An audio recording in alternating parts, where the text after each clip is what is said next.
এই পুরো ভিডিওটা যিনি পোস্টে পাই ভাইয়া, পোস্টে যিনি পাই, ঠিক আছে?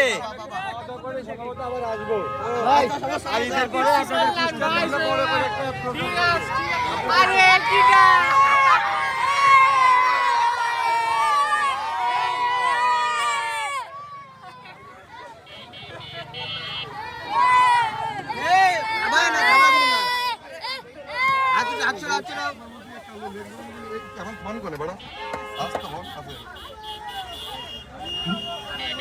এই পোস্ট ক্লিয়ার করেছে, কেউ তো পোস্ট করেছে, আর আমরা না আসবো, আমার তো মনে হয় না। আমরা আসার সময় তো লোক 3 জন না 4 জন। হ্যাঁ, আমি তো জানি না। আর হয়েছে কয় মিনিট? এই জায়গায় পৌঁছাইছে 40-এ, তাহলে 36 মিনিট। 36 মিনিটে 36,000 লোক। ভাই কি অবস্থা? এই পুরো রোড আমার গ্লাস উঠো নয়।